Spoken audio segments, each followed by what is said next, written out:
시편 23편은 별명을 갖고 있습니다. 시편에 나이팅게일이라는 이름을 별명을 갖고 있습니다. 시편 중에서 가장 사랑받는 시편이고 그 중에서도 최고의 시편으로 우리가 사랑하는 시편 23편입니다.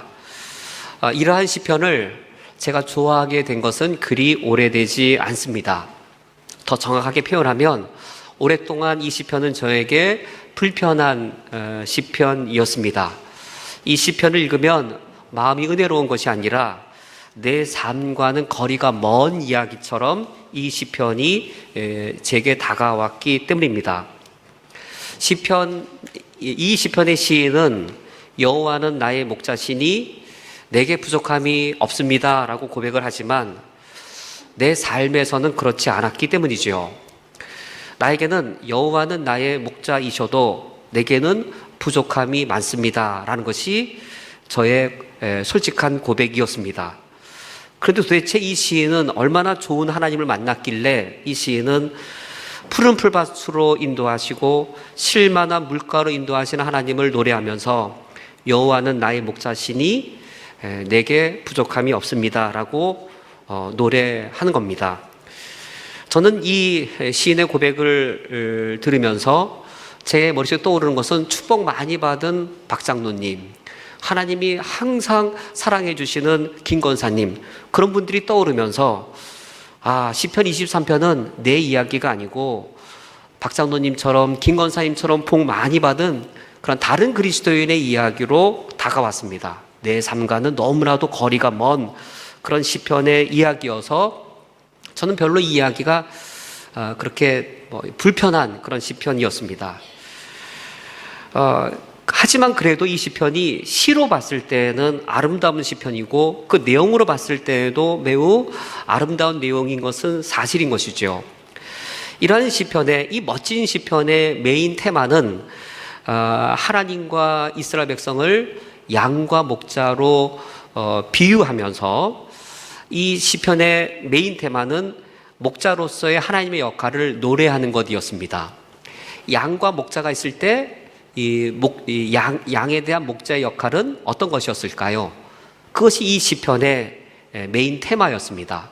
하나님과 이스라엘 백성의 관계를 목자와 양에 비유하면서 목자의 역할은 이것이죠. 2절에처럼 그는 나를 푸른 풀밭에 누이시며 쉴만한 물가로 인도하시는도다. 목자의 역할은 양을 인도하는 것이었습니다. 그리고 3절에서도 다시 반복되지요. 내 영혼을 소생시키시고 자기 이름을 위하여 의의 길로 인도하시는도다. 시를 볼 때에 시가 어떤 동일한 어구가 반복이 되거나 운율이나 리듬이 반복이 되어지는데 2절 끝, 3절 끝 마지막 같은 단어로 같은 리듬, 같은 어휘로 이 단어가 끝나고 있습니다. 우리나라 말로 번역할 때에도 의도적으로 똑같이 번역한 것이죠. 2절 하반절 인도하시는도다, 3절 하반절 인도하시는도다. 그래서 같은 리듬, 같은 운율, 같은 어휘로 끝나면서 하나님에 대한 메타포가 목자이신 것이죠. 양을 인도하시는 목자. 그러므로 이 시편 23편의 핵심 테마는, 메인 테마는 하나님의 인도하심입니다. 그래서 이 시편 23편을 읽을 때에 하나님의 인도하심, 그 하나님은 푸른 풀밭으로 인도하시고 쉴만한 물가로 인도하셔서 내게 부족함이 없다라고 하는 것이 이 시인의 노래였습니다. 그러나 이 시편을 읽을 때 저에게 하나님은 너무나도 부족함이 많은 분이었습니다. 물론 저에게도 하나님이 푸른 풀밭에 인도하신 때가 가끔 있었습니다. 전혀 없는 건 아니고 가끔 있었고 쉴만한 물가에 잠깐 들렀다가 나오게 하신 적이 저에게도 있었습니다. 가끔 죽을 지경 되면 가끔 쉴만한 물가에 들어갔다가 발만 담그고 나오게, 그런 때는 있어도 나를 푸른 풀밭으로 인도하시거나 쉴만한 물가에 거하게 하시지는 않았습니다. 제가 지금 돌아볼 때 가장 힘들었던 때가 이제 새쌍둥이를 기를 때였는데, 그때 사택이 집값이 비싸기로 유명한 이 반포였습니다. 아주 작은 그런 연립에 새 쌍둥이가 갓 태어났습니다. 한여름에 너무 더운 그때에 사택이 용인의 동일 하이빌로 2년 연속 전국 1위로 뽑힌 그 아파트로 사택이 옮겨지게 되었습니다. 제가 교구가 용인이었는데 아파트는 다 다녀봤을 거 아니에요. 너무 좋은 거예요. 아파트 안에 스포츠 센터가 있고 수영장이 있습니다. 그리고 산책로가 있는데 보통 아파트 산책로가 아니고 정말로 거닐만한 넓은 산책로이고 시냇물이 흐르는 그런 정말 좋은 아파트였습니다. 모든 차는 다 지하로 들어가서, 요즘은 다 그렇겠죠. 옛날에는 그게 신기한 아파트죠. 모든 주차 차량이 다 지하에 있어서 아이들이 그 아파트 위에 뛰어놀아도 안전한 그런 아파트였는데, 얼마나 멋진 아파트면 제가 여름 휴가 때 제 아내를 데리고 가서 구경시켜줬어요. 남의 아파트를. 이렇게 좋은 아파트가 있다고. 제 아내가 안 믿는 거예요. 이렇게 좋은 아파트가 있대도. 그래서 제가 그냥 남의 아파트에 가서 구경시켜줬어요. 제 아내가 보더니 정말 이렇게 좋은 아파트가 있냐고. 그리고 여름 휴가 끝난 뒤 얼마 뒤에 제가 그 아파트로 사택이 옮겨져서 가게 되었습니다. 그때 정말로 실만한 물가였습니다. 정말 하나님께 때로 이렇게 잠깐, 거기서 뭐 오래 산 것도 아니고 잠깐 산 거죠, 거기서. 근데 그 좋은 아파트에 잠깐 살고 나왔는데, 그 나머지는 사망의 음침한 골짜기를 다니는 것, 그게 제 삶이었습니다. 잠깐 푸른 풀밭도 있었고 가끔씩 하나님이 실만한 물가로 인도할 때도 있었지만, 그때를 제외하면 사망의 음침한 골짜기를 다니는 것이 더 빈번했고 더 오랜 기간이었습니다. 그런 나에게 이 시편이 말하는 것처럼 푸른 풀밭, 실만한 물가로 인도하신 하나님은 내게 잘 보이지 않았습니다. 나에게는 부족함이 많은 하나님이었고 내 삶에는 여전히 부족한 것이 많았습니다. 이러던 저에게 어느 날 반전이 있게 되었습니다. 이 시편 자체가 반전을 갖고 있습니다. 6절로 구성된 이 시가 1에서부터 3절까지는, 그러니까 절반이죠. 절반까지는 목자 되신 하나님의 인도하시는 것들을 노래하고 있다가 4절에 가서 이 시가 반전하게 되어지고 5절에 가서 절정에 이른 후 6절에 종결을 맺습니다. 이 시의 구조가 그런 흐름을 갖고 있습니다. 어느 날 제가 다음 날 신방을 위해서 신방갈 가정들을 놓고 기도하면서 설교를 준비하던 때였습니다. 근데 이 23편의 4절이 제 마음에 갑자기 기억나는 겁니다. 이 4절의 말씀을, 이 4절 자체가 사실 이 시편의 반전인데, 이 4절의 말씀이 떠오르면서 제게 놀라게 되었습니다. 이 시인이 4절의 말씀에 따르면 어디에 있는가 하는 겁니다. 4절에 내가 사망의 음침한 골짜기로 다닐지라도 라고 고백을 하여서, 나는 이 시인이 푸른 풀밭, 실만한 물가에서 지금 여유로운 삶을 살고 있는 줄 알았는데 4절에 보니까 이 시인은 지금 사망의 음침한 골짜기에 있는 것이었습니다. 그리고 그는 해를 두려워하지 않고 있고, 5절 말씀에 주께서 내 원수의 목전에서 라는 표현을 볼 때 이 시인은 원수가 자기에게 해를 끼칠 그 생명의 위기를 겪는 상황 속에서 이 시를 쓰고 있었습니다. 이 시인은 다윗으로 추정되어집니다. 다윗이 이 시를 쓸 때 장소는 어디였을까요? 다윗은 왕이었습니다. 다윗이 왕이 되어서 왕궁에 거하면서 이 시를 썼다면 그 푸른 풀밭, 왕궁인 것이죠. 실만한 물가, 그 왕으로서 누리는 안락한 그 편안한 삶이 그 실만한 물가일 것입니다. 그런데 다윗 왕이 이 시를 쓸 때는 그가 왕이 되어서 푸른 풀밭이라고 하는 물질의 풍요와 실만한 물가라고 하는 안식과 평화를 누릴 때가 아니었습니다.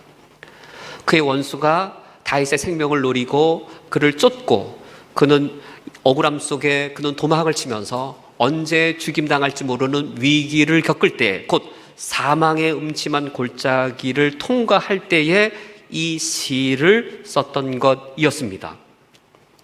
그러므로 2절에서 말하는 푸른 풀밭, 이 푸른 풀밭은 뭘 느끼게 해주나요? 왠지 그 물질의 풍요를 누리는 걸 느끼게 해주고, 실만한 물가, 이걸 연상하면 뭐가 떠오르죠? 쉴만한 물가, 쉼, 안식, 여유로움. 그런 어떤 육체적으로 잘 쉬고 내적으로 풍요를, 안식을 누리는 그런 삶을 느끼는 것 같은데, 그런데 이 시를 쓰고 있는 지금 현재의 시점은 사망의 음침한 골짜기이고 그 주변에는 생명을 누리는 원수가 있다는 사실에서 이 시는 반전을 하게 되어집니다. 이 시가 이처럼 반전하면서 우리에게 새롭게 해석하게 하는 새로운 해석을 요구하는 사실이 있습니다. 이 시의 메인 테마가 뭐라 말씀드렸죠? 이 시의 메인 테마는 2절 하반절, 3절 하반절에 반복되어지는 하나님의 인도하심입니다. 우리로 하여금 하나님의 인도하심에 대하여 다시 해석하고 다시 생각해 보게 하는 것이지요. 우리 성도님들, 하나님의 인도하심, 무엇을 하나님의 인도하심이라고 경험하고 노래하게 되어지나요?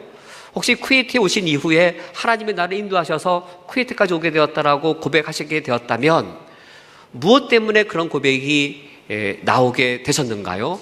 또는 반대로 내가 쿠웨이트에 온 것에 왜 하나님은 인도하시지 않는지 그것에 대해 말씀하신다면 그것은 무엇 때문인지요?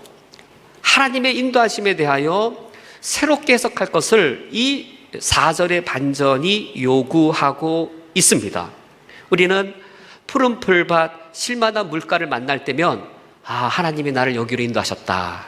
이때 푸른 풀밭과 실만한 물가란 푸른 풀밭이 상징하는 물질의 풍요와 실만한 물가가 상징하는 쉼과 안식, 풍요와 순탄과 안전한 삶이 내 앞에 펼쳐질 때에 하나님이 나를 이렇게 인도하셨구나 라고 생각을 한다면, 반면에 내가 사망의 음침한 골짜기를 통과할 때에는 왜 하나님이 날 인도하시지 않지? 내 삶의 역경과 시련밖에 없는 걸 보면 하나님이 인도하시면 도대체 어디에 있는 것인지 라고 우리가 생각한다면, 그런 생각에 대하여, 그런 하나님의 인도하심에 대하여 다시 한번 생각해 보라고 하는 것이 4절의 반전입니다. 4절의 반전은 하나님의 인도하심에 대하여 우리로 하여금 다시금 생각하게 하고 있습니다. 왜냐하면 이 시인이 지금 사망의 음침한 골짜기를 다니면서 분명히 그의 몸은 지금 시점은 사망의 음침한 골짜기인데도 불구하고 하나님이 나를 푸른 풀밭으로 인도하셨다, 실만한 물가로 인도하셨다라고 노래하고 있기 때문입니다. 도대체 이 시인이 사망의 음침한 골짜기에 있으면서 하나님이 나를 푸른 풀밭으로 실만한 물가로 인도하셔서 하나님은 내게 부족함이 없다라고 말할 때에 도대체 그가 말하는 푸른 풀밭은 무엇이고 실만한 물가란 도대체 무엇인가라는 것이죠. 그는 지금 사망의 음침한 골짜기에 있으면서 어떻게 이런 노래를 할 수 있는가 하는 것입니다. 우리 성도님들 속에 마음속에 혹시 사망의 음침한 골짜기와 같은 그 역경의 현실을 지금 쿠웨이트에서 겪고 계시다면 정말 하나님이 나를 인도하시는지 안 하시는지를 어떻게 알아볼 수 있을까요? 4절을 볼 때에 이 시인이 지금 사망의 음침한 골짜기에서 푸른 풀밭과 실만한 물가를 노래할 수 있는 이유는 어디에 있는 것이죠? 그가 뭐라고 말하죠? 내가 사망의 음침한 골짜기를 다닐지라도 해를 두려워하지 않는 것은 이라고 하면서 그가 해를 두려워하지 않는 이유를 무엇이라고 말합니까? 하나님께서 나와 함께 하심이라 라고 그가 노래하고 있습니다. 하나님의 인도하심을 과연 우리가 어떻게 알 수 있을까요? 우리는 하나님의 인도하심을 지금 다 알 수 없습니다. 하나님이 왜 나를 이곳을 인도하셨는지 그 이유를 지금 다 알 수가 없습니다. 하나님이 나를 지금 인도해 가실 때 그 의도가 무엇인지 우리는 지금 다 아는 것이 불가능합니다. 그러므로 하나님이 나를 왜, 언제, 어떻게, 무엇 때문에 여기 인도하셨는지를 지금 알 수도 없고 알려고 하는 것 자체가 어려움인 것이죠. 어떻게 하나님이 나를 여기로 인도하셨는지를 알 수 있을까요? 우리 가정도 쿠웨이트에 처음 도착했을 때 그때 우리 가정이 확신한 것은 이것이었습니다. 하나님의 함께 하심이 우리 가정이 쿠웨이트에 왔을 때 이곳저곳에서 보였습니다. 하나님이 나를 인도하고 계신지를 확인할 수 있는 길은 하나님의 함께 하심이 지금 내게 있는가 하는 겁니다.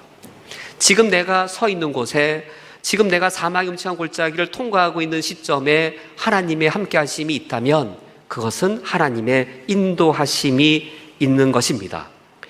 하나님의 인도하심이 있는 곳에, 하나님의 함께 하심이 있는 곳에 하나님의 인도하심이 더불어 있는 것입니다. 우리 오늘 찬송가 438장을 찬양했는데 그 찬송에서 이런 노래를 하나님께 우리가 올려드립니다. 높은 산이 거친 들이 초막이나 궁궐이나 내 주 예수 모신 것이 그 어디나 하늘나라. 예수 그리스도를 모실 때에 높은 곳이든 거친 들이든 그 조건이 무차별해집니다. 예수 그리스도를 모시면 초막이나 궁궐이나라고 하는 조건 자체가 무차별해지고 다 하늘나라가 되어집니다. 이 찬양을 이어 이렇게 노래합니다. 할렐루야 찬양하세 내 모든 죄 사함 받고 주 예수와 동행하니 그 어디나 하늘나라. 예수님과 동행할 때에 내가 어느 곳에 있느냐라고 하는 조건들은 다 무차별해지게 되고 주님과 동행하는 그곳에 하나님의 나라가 임합니다. 지금 다윗이 그것을 경험한 것이었습니다. 그가 사망의 음침한 골짜기를 통과할 때에 바로 그것에 하나님이 함께 하실 때, 하나님 함께 하실 때 사망의 음침한 골짜기가 푸른 풀밭으로 바뀌게 되어지고 여러 가지 생명의 위협과 어려움 속에 쉬지 못하고 마음에 안심하지 못하고 불안 속에 있을 바로 그 사망의 음침한 골짜기에 하나님이 함께 하심이라. 내가 사망의 음침한 골짜기를 다닐지라도 해를 두려워하지 않을 것은 주께서 나와 함께 하심이라를 고백하는 순간 사망의 음침한 골짜기가 실만한 물가로 바뀌게 되는 것을 이 시인이 노래하고 있었습니다. 하나님이 내 삶을 인도해 가시는가? 내가 진짜 하나님의 인도하심을 잘 따라가고 있는 것인가? 내가 하나님을 거역하면서 잘못된 삶을 살고 있는 것은 아닌가? 내가 어떤 선택을 해야 되지? 어떻게 나아가야 되지? 그것은 우리가 미래를 우리가 알 수 있는 것이 아니고 지금 내 삶의 현재에 하나님의 함께 하심이 있다면 거기에는, 그 삶에는 하나님의 인도하심도 있는 것이지요. 이런 하나님의 함께 하심은 무엇으로 드러나냐면 지켜주심으로 드러났습니다. 내가 사망의 음침한 골짜기로 다닐지라도 해를 두려워하지 아니할 것은 주께서 나와 함께 하심이라. 하나님의 함께 하심은 지키어 주심으로 구체화되어집니다. 무엇으로부터 우리를 지키어 주실까요? 여기에 해로부터 우리를 지켜 주신다 했을 때에 그것은 무엇을 의미하는 것일까요? 하나님께서는 우리를 지켜주실 때 때로는 가난으로부터도 지켜주시고 때로는 질병으로부터도 우리를 지켜 주십니다. 저희 가정에 마이너스 통장이 다 가득 차서 더 이상 돈을 빌릴 데가 없고 신용카드 이곳으로 저것을 막아야 되는, 그다가 이제 신용불량의 위기가 됐을 때 저는 개척교회 목사였습니다. 아르바이트를 더 할 수 있는 것도 아니고 살해 날짜가 되어도 월급이 들어오지 않는 것에 대해 제가 무엇이라고 말을 할 수 없는 그런 개척교회 목사의 상황에 새쌍둥이였고, 새쌍둥이의 약값은 내 월급을 초과하는 너무 버거운 약값이 나가서 약값을 다른 건 줄여도 약값은 줄일 수가 없잖아요. 그거를 사망의 음침한 골짜기와 같은 그때였습니다. 그때 어느 날 누군가가 우리 가정을 기가 막히게 도와줬습니다. 가끔은 이렇게 하나님 도와줍니다. 가끔은 죽으려고 하면 죽지 않게끔 도와주시는데 잠깐 발만 담그고 나 여기 오래 머물고 싶은데 5분 동안만 잠깐 내려놓고 다시 빨리 타라고 다시 떠나가 버리시고, 무엇으로부터 우리를 지켜주시나요? 때로는 경제적 위기로부터 우리 가정들이 경험한 것처럼 도와주시고 지켜주실 때가 있습니다. 질병으로부터도 우리를 지켜주실 때가 있지만 그것이 없다라고 말할 수는 없죠. 정말 있습니다. 때로는 기가 막힌 웅덩이에서 우리를 건져주시는 기적도 있지만, 그런데 더 많은 경우는 이겁니다. 가난을 각오하도록, 때로는 병 걸리는 것을 각오하도록, 때로는 멸시당한 것을 각오하도록 해주시지, 하나님 인도하심이 가난도 없는 길, 오히려 부자가 되는 길, 질병도 없는 길, 잘 믿으면 건강한 길, 예수님을 잘 믿으면 멸시받지 않고 칭찬만 받는 길로 우리를 인도하시는 것이 아니라 오히려 하나님의 인도하시면은 너 가난인데 각오할래? 너 병 걸릴 수 있는데 각오할래? 너 그 길이 멸시받는 길이고 사람들이 알아주지 않는 길인데 각오할래? 오히려 하나님의 인도하심은 우리를 지켜주시되 가난으로부터 지켜줘서 부자가 되게 하시고 멸시로부터 지켜줘서 우리를 다 명예롭게 하시는 것이 아니라 오히려 그것들을 내려놓는 가곡케 하심이 훨씬 더 많다는 걸 우리가 잘 알고 있습니다. 그러면 사망의 음침한 골짜기를 다닐 때에 하나님이 함께 하셔서 우리를 지켜주신다라고 하는 것은 무엇을 말하는 것인가? 때로는 가난에서 때로는 질병에서도 지켜주시지만 그 지켜주심이란 과연 무엇을 의미하는 것인가? 요한계시록 2장과 3장에 하나님이 칭찬하신, 예수님이 칭찬하신 7교회가 있습니다. 그 중에 첫 번째 칭찬받은 교회가 서머나 교회입니다. 그 교회를 향해 예수님이 이렇게 칭찬하십니다. 너는 장차 받을 고난을 두려워 말라. 내가 죽도록 충성하라. 그리하면 내가 생명의 관을 내게 주리라 라고 칭찬하시는데, 이 서머나 교회의 상황은 로마 시대의 핍박과 순교가 배경이 되어지고 있습니다. 예수 그리스도를 믿는 기독교인들을 잡아갑니다. 그리고 로마 군사가 묻습니다. 예수 그리스도를 믿겠느냐? 지금이라도 예수 그리스도를 부인하겠느냐? 만약 부인하면 원형 경기장에서 풀려나서 그는 다시금 돌아갈 수 있습니다. 그런데 만약 그가 믿음을 지켜서 예수는 나의 구주라고 말하면 원형 경기장에 던져져서 맹수의 밥이 되어지는 그 상황을 배경으로 요한계시록 2장 10절 말씀이 있는 겁니다. 너는 장차 받을 고난을 두려워 말라. 내가 죽도록 충성하라. 그리하면 생명의 관을 내게 주리라. 여기 생명은 순교 상황의 배경인 겁니다. 내가 죽도록 충성하라라는 한글의 번역의 어감이, 죽도록이란 말이 죽도록 봉사 많이 해라 뭐 그런 느낌이 있잖아요. 너무 많이 일을 해서 코피가 나고 교회에 밤 12시까지 막 교회 봉사해서 피곤에 쪄들고 과로하고 그렇게 아주 그냥 피곤하도록 몸이 지치도록 코피가 나도록 봉사 많이 하면, 그렇게 죽도록 충성하면 이런 봉사 많이 하는 것으로 어감을 주는데, 이 본문 의미는 그게 아닙니다. 본문의 의미는 NIV 영어 성경이 좀 더 이 원문의 의미를 잘 드러내어 주는데, NIV 영어 성경만 하더라도 이 구절을 이 충성하라를 믿음을 지켜라로 번역합니다. 믿음을 지켜라. 죽도록이란 이 말을 죽음의 순간에 이를 때까지로 번역합니다. 지금 너 예수를 믿는 믿음 지키면 사자굴에 던지는데 네 목숨이 죽는 순간까지 너 믿음을 지킬 수 있을래? 바로 그 요구인 겁니다. 죽음의 순간에 이를 때까지 믿음을 지켜라. 하나님이 우리와 함께 계셔서 우리를 지켜주신다라고 말할 때에는 가난으로부터 우리를 지켜주시고 고난으로부터 우리를 지켜주셔서 평탄한 삶과 순탄한 삶을 살도록 하시는 것이 아니라 믿음을 지키도록 우리를 지키어 주십니다. 그렇기 때문에 우리 하나님의 인도하심에 대하여 다시 생각해 봐야 되는 겁니다. 하나님이 우리를 푸른 풀밭으로 인도하신다 했을 때 부자가 되는 길로 인도하시는가? 만약에 그것을 기대하시면 제가 하나님께 불평을 많이 가졌던 것처럼 하나님 우리에게 한없이 부족한 하나님이 맞습니다.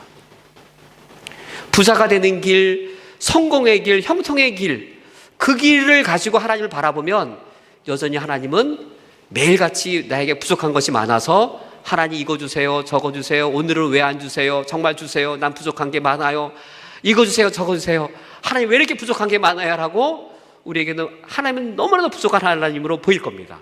그런데 이 시인이 4절에 이르기 전에 3절에 어떠한 길로 인도하신 하나님을 노래하고 있는지를 잘 유념하시기 바랍니다. 그가 사망의 음침한 골짜기를 걸어가는 그 길 가운데 그 앞에 3절에서 어떤 길로 인도하신다라고 고백하고 있냐면, 내 영혼을 소생시키시고 자기 이름을 위하여 의의 길로 인도하시는도다 라고 노래하고 있습니다.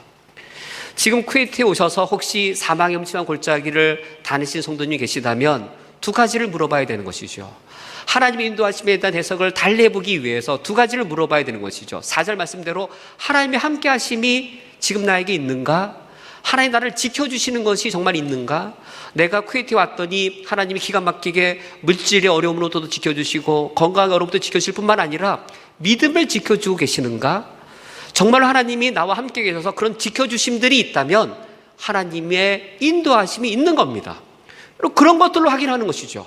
뭐 예언의 은사, 계시를 받아서 아는 게 아니고 지금 내 눈에 하나님의 지켜주심이 있다면 하나님의 인도하심이 있는 겁니다.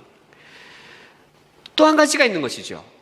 의의 길로 인도하시는도다. 지금 내가 쿠웨이트에 와 있는 것이, 지금 나의 가는 길이 하나님의 의를 이루는 길에 더 가까이 있는 방향이라면 하나님의 인도하심이 있는 겁니다. 내가 쿠웨이트에 와서 내 계획대로 잘 되지 않고 내가 원하는 대로 잘 되지 않지만, 그런데 하나님의 의를 이루는 것에 더 가까운 길이고 더 올바른 방향의 길이라면 그것이 바로 하나님의 인도하심입니다.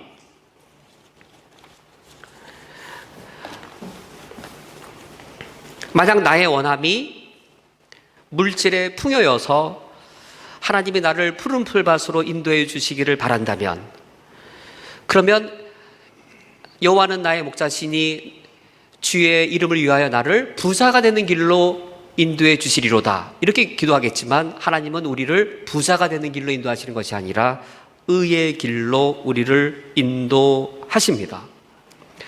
만약에 의의 길로 하나님이 나를 인도하실 것을 내 영혼이 바라지 않는다면 우리는 누구도 발견할 수 없을까요? 누구를 찾아낼 수 없을까요? 누구를 만날 수 없을까요? 내 마음이 여전히 육체적으로 실만한 물가를 바라보고 있다면 어떤 하나님을 발견할 수 없을까요? 내 삶을 인도하시는 하나님입니다. 혹시 쿠웨이트에 우리가 오게 된 계기와 목적이 쿠웨이트에 3년을 있으면서, 쿠웨이트에 10년을 있으면서 내가 돈을 이 정도 모으면 푸른 초장이 될 것이다, 내가 10년 동안에 이 정도 액수를 모으면 실만한 물가가 돼서 이 정도 돈을 모아서 한국으로 돌아가면 남은 여생 실만한 물가처럼 살아갈 수 있다라고 바라고 기대한다면 하나님은 보이지 않을 수 있습니다. 하나님, 내가 5년 동안 얼마만큼 모아서 한국 돌아가야 됩니다. 10년 동안 얼마만큼 모아야 푸른 풀밭의 인생을, 그리고 실만한 물가의 남은 여생을 즐길 수 있습니다 라고 말한다면 과거의 저처럼 여호와는 나의 목자셔도 부족함만 많습니다 라고 말할 수 있는 것이죠. 이 시인은 4절 말씀을 통하여서 하나님의 인도하심에 대하여 반전을 요구하고 있습니다. 하나님의 인도하심이란 물질적으로 푸른 풀밭과 육체적으로 실만한 물가로 가는, 그게 인도하심이 아니라 이 시인에 따르면 무엇이 인도함입니까? 사망의 음침한 골짜기를 통과할 때에 하나님의 인도하심이 있고 의의 길로 나를 인도해 가시는 것, 이 시인이 말하는 인도하심이란 바로 그 사실을 노래하는 것이었습니다. 이 시편은 6절에서 종결에 이르게 되어지는데, 이 시의 형상은 대략 이렇게 형성되어집니다. 하나님이 중심이 되어지죠. 목자이신 하나님의 메타포가 중심입니다. 목자가 처음에는 양 앞에 있고, 그러다가 목자가 그 다음에는 양 옆에 있고, 그 다음에는 목자가 양 뒤에 있습니다.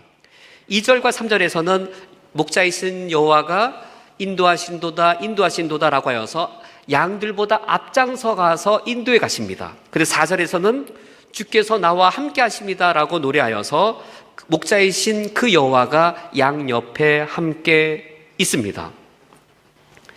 이 여호와 하나님께서, 목자이신 여호와 하나님께서 6절에서는 양 뒤편에 계십니다. 6절 말씀에 내 평생의 선하심과 인자하심이 반드시 나를 따르리니 라고 이 시인이 노래하고 있습니다. 우리는 하나님의 내 삶을 인도해 가실 때에 때로는 지칠 때도 있지요. 그래서 이렇게 말합니다. 하나님, 의의 길 이 정도까지만 가면 안 되나요? 더 가야 되나요? 이 정도면 됐잖아요. 이 정도면 된 것 같은데 왜 계속 의의 길을 가라고 하시냐고 이제 좀 멈추기를 이제 하나님께 바랄 수도 있을 것이고, 또 하나님, 얼마나 더 가야 푸른 풀밭이 나오는지, 얼마나 더 가야 실만한 물가를 만날 수 있냐고 불평할 수도 있을 겁니다. 때로는 하나님 의의 길을 가실 때 이처럼 지칠 때도 있고, 때로는 부당함을 겪고 어려움을 겪을 때도 있겠지만, 하나님의 인도하시면 때로는 앞장서서 의의 길로, 이게 의의 길이니까 따라와, 이렇게 앞장서서 우리를 이끌고 가실 때도 있겠고, 때로는 하나님 우리 곁에 서서 함께 하심으로 우리를 어려움 속에서 우리를 지키시고 보호해 주실 때도 있습니다. 그런데 그런 삶은 한마디로 억울함을 겪는 삶이고 답답함을 겪는 삶입니다. 이 시인이 이렇게 말합니다. 내 평생의 선하심과 인자하심이 나를 반드시 따르리니, 하나님의 선하심과 인자하심이 우리 삶에 앞서는 게 아니라 선하심과 인자하심이 반드시 따르리니, 이 따르다는 말에 제가 일부러 다시 이 따르다란 말을 더 찾아봤어요. 따르다는 말의 의미는 뒤따르다, 뒤쫓다라는 의미예요. 우리가 의의 길로 인도함 받아 살아갈 때에 하나님의 선하심이 앞서가는 게 아니라 하나님의 인자하심이 앞장서가서 오시는, 우리의 삶을 끌고 가는 것이 아니라 하나님의 선하심과 인자하심은 뒤따라 올 겁니다. 하나님이 선하시다면 어떻게 이런 일을 내게 겪게 하실 수 있나, 이 고민을 하는 상황을 우리가 만날 때가 많을 겁니다. 하나님 정말 선하신 건 맞아요? 정말 맞아요? 내가 의로운 삶 이 정도 살면 된 거 아니에요? 하나님 정말 선하신 건 맞아요? 라고 할 만큼 억울함과 부당함을 겪는 삶을 우리가 일반적으로 겪을 수 있습니다. 인자하심, 하나님이 인자하셔야 되는데 무자비함을 우리가 이 땅에 겪도록 하나님이 내버려 두실 때도 있을 겁니다. 근데 이 시인이 무엇을 확신합니까? 선하심과 인자하심이 반드시 따르리니, 반드시란 말이 들어가 있잖아요. 반드시. 그것을 누리는 삶이 하나님의 인도하심을 누리는 삶입니다. 제가 한 예를 읽어드리고 오늘 말씀을 맺겠습니다. 어느 날 한 목사님이 주보를 맡긴 인쇄소 직원으로부터 전화를 받게 되었습니다. 인쇄소 직원이 전화를 걸어서 목사님, 보내주신 주보 원고에 설교 제목이 빠졌습니다 라고 말해서 이제 목사님이 미안합니다. 설교 제목은 여호와는 나의 목자시니입니다. 근데 이 목사님의 설교 제목이 평소 길었기 때문에 인쇄소 직원이 다시 물었습니다. 목사님, 그 다음은요? 라고 물었을 때에 목사님이 네, 그것이면 충분합니다 라고 답변했습니다. 주일이 되어서 목사님이 단에 올라가서 설교를 해야 되는데 목사님이 설교는 하지 않고 우시는 겁니다. 성도님들이 볼 때 왜 목사님이 설교를 안 하고 우시는가 라고 보았더니 그날 주보에 이렇게 적혀 있었습니다. 설교 제목은 여호와는 나의 목자시니 네, 그것이면 충분합니다. 이것이 그날 설교였습니다. 그날의 설교는 설교 제목만으로 정말 충분했습니다. 여호와는 나의 목자시니 네, 그것이면 충분합니다. 여호와는 나의 목자시니 네, 그것이면 충분합니다. 목사님은 설교 원고를 읽는 것이 아니라 이와 같이 설교 제목을 반복하여 읽으시면서 울 뿐이었습니다. 정말로 여호와는 목자시니 그것이면 충분합니다. 여호와가 나에게 충분하게 느껴지지 않는 것은 내가 의의 길을 따르려고 하는 것이 없기 때문이지, 하나님은 의의 길로 나를 인도하시기에는 충분한 하나님이십니다. 나를 의로 인도하시기에는 전혀 부족함이 없는 하나님이십니다.